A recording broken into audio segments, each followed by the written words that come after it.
Alright guys, they're playing some Olaf top lane versus Qiyana today, and what we're running is a Little Tempo, Triumph, Alacrity, Lascent, Biscuits, and then we also have Approach Velocity.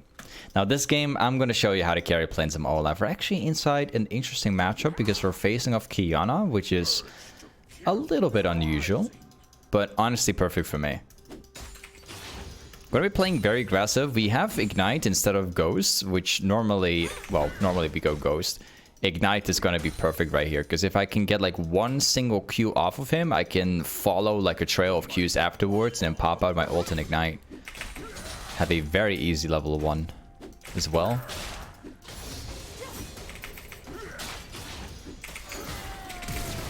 Goodbye. Man, I love the auto reset of my W. Honestly, the most fantastic thing out there. Let's see. So, the only job we gotta do now is just shove this in. Get a proper reset.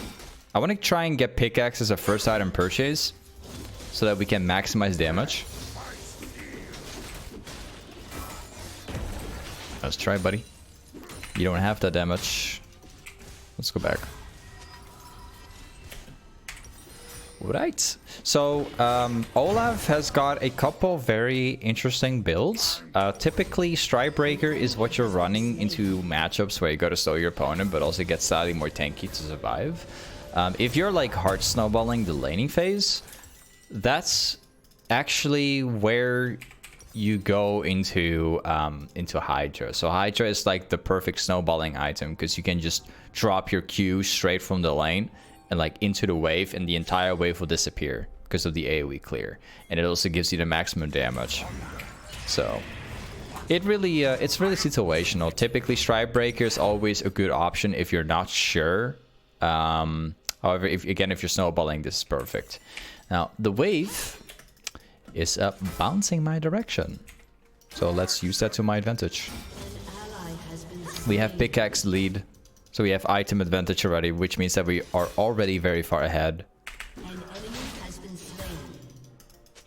So all we have to do is just hit a few Qs.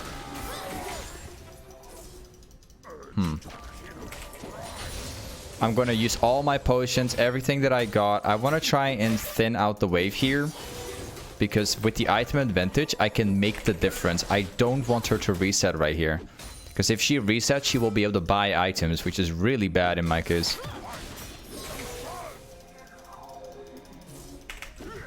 Another Q hit, nice.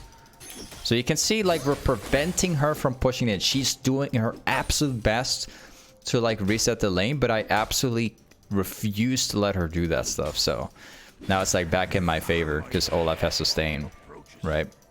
Qiyana doesn't have sustain.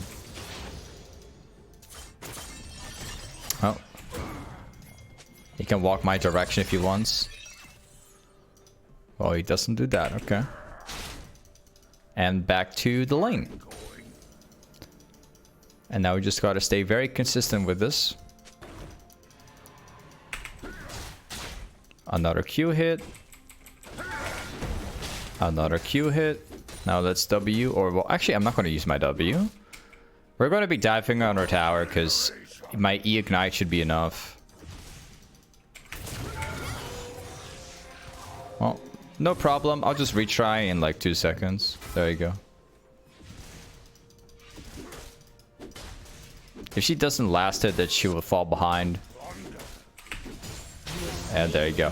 Now, I purposely hold my Q. Oh, I missed the plating. I purposely hold my Q because she needs to walk off her last hits. If she doesn't walk off her last hits, she will lose everything, which is really, really, really bad for her. An enemy has been slain. Now let's pick up this one. And let's go back. So we have 1.3k so far. Let's go ahead and build the Hydra. So typically I would have decided to go Stridebreaker right here in a game like this, but since we're snowballing so hard in this game right now, it's better if I go for Hydra, if that makes sense. Stridebreaker would be ideal because Stridebreaker provides me 375 HP, And then on top of that, you have the, you know, the normal stats like AD, attack speed, and ability haste. But also the mythic passive is really nice. This is the mythic passive doesn't matter until like second item, so that's why you can also go into Hydra.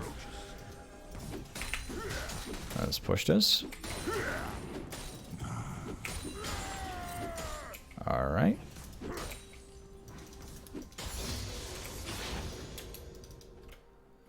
Well, let's push this out all the way. I'm going to be going for another plating because I suspect that Qiyana is going for a rotation.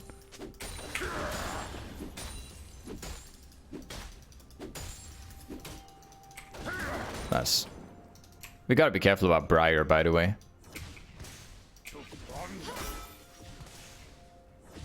Oh, it's gonna go that direction? Nah, it's another Q hit. And we stay in max range so that Qiyana will never hit the ability. I'm not scared about Briar. Weird enough. I don't care if I get ganked right now, so I don't even place wards down.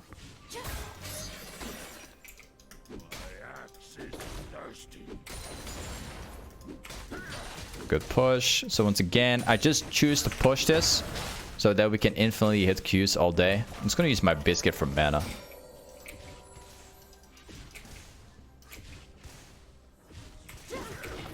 Ooh, nice sidestep.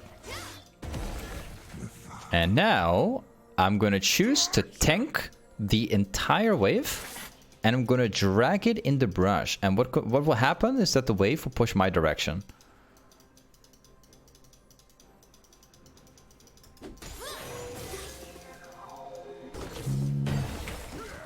Nice sidestep again from her. Well played. And she's trying to like poke me as much as she can. Nice sidestep from her again. I'm gonna start maxing W because of the lethal tempo. And just like that, we shove this out. The reason why I shove, it's very important actually. I try and get the plating, plus on top of that, I can reset soon. And I can get another item while she's forced to stay.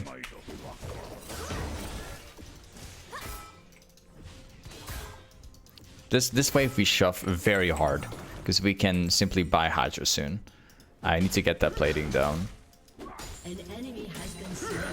I don't care again if I get ganked. My ultimate doesn't cost any mana, so it's totally fine with me. Now let's go back here.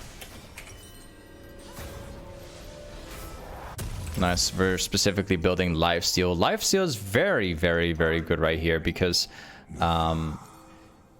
Qiyana does not have any form of sustain, which means that if I were to go for a trade against her, we both be 50% HP. If I were to like auto the wave, I could sustain up just from the champ itself, but also from the lifesteal.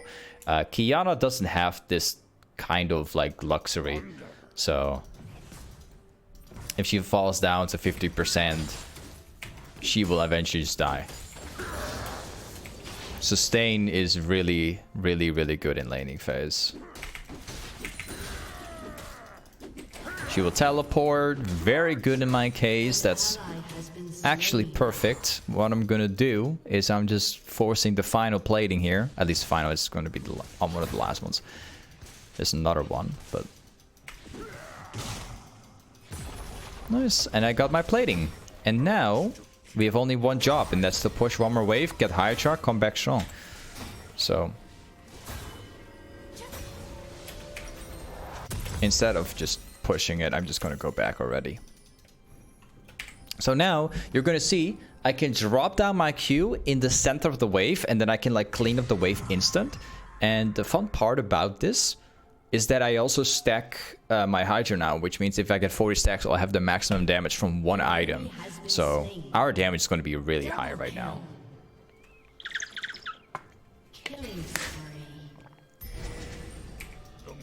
Alright, check this out. This lane is just going a whole other direction right now.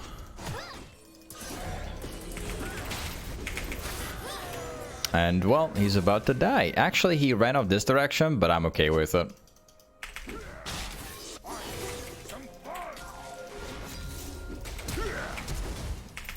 And yeah, we got him. There you go. I don't have to press ignite.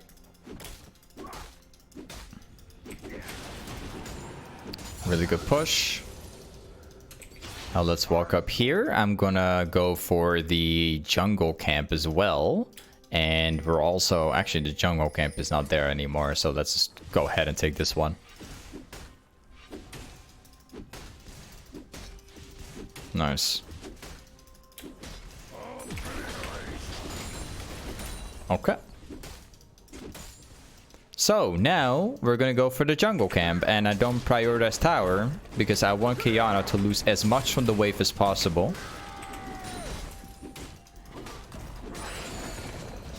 Nice.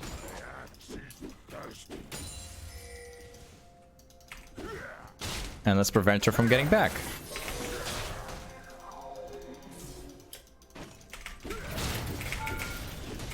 And there she goes. Okay, and now we can force the tower.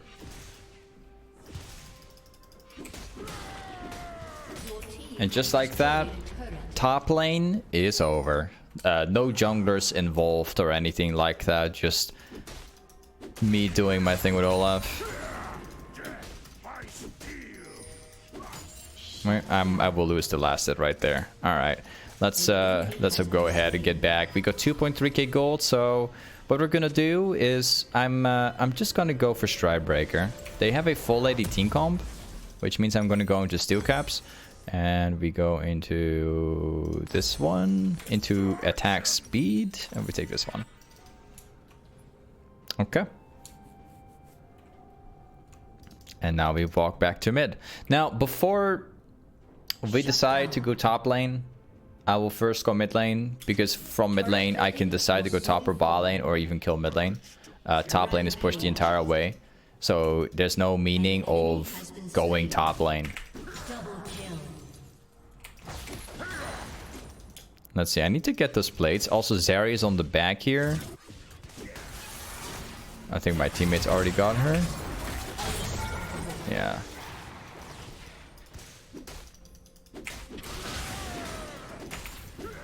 Okay, they can do their thing. Let's go top lane. My jungler is taking the Herald.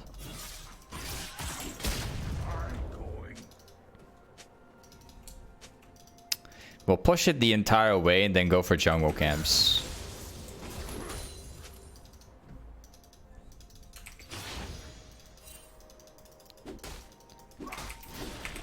All right. Your team has destroyed a turret. And let's go this one. So Kiana no longer plays top lane. This guy prevents top lane right now. He's just going to go back mid lane to play there instead. Okay. So my opponent no longer wants to play top lane. Interesting. Pick up this one.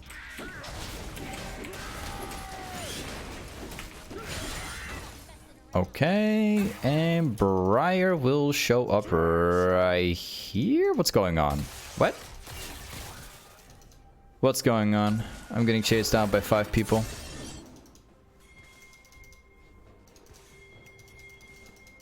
What's going on right here? Are they still chasing me down?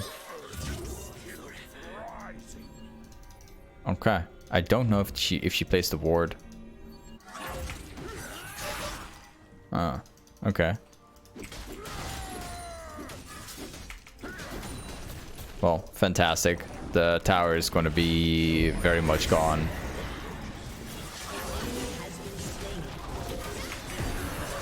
Yep. She's about to die.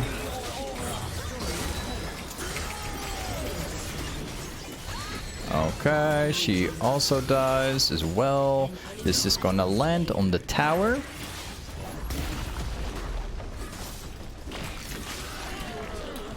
And inhib is something you should never give away at this time, because otherwise they'll farm for free. So we're just gonna head back. We buy stridebreaker. Your team has destroyed a turret. Nice. And the next item we're gonna go for will be hulllbreaker. Now hulllbreaker is fantastic, 10 out of 10, because hulllbreaker provides specifically movement speed, 5% movement speed. On top of that, you become a absolute beast at like split pushing in this game. So we're gonna go ahead, build a hulllbreaker as the next item. My teammates are already going dragon, which should be a win because Sivir is top lane trying to farm. I don't even think I'm gonna go dragon. I think I'm just gonna go top lane to kill this guy. We got a double buff. 2 by the way. Check where he's gonna go. Alright, buddy. Alright, buddy. I will catch you no matter what. Thank you.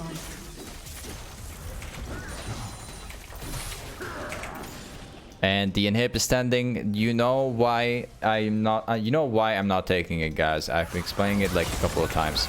So another catch, fantastic.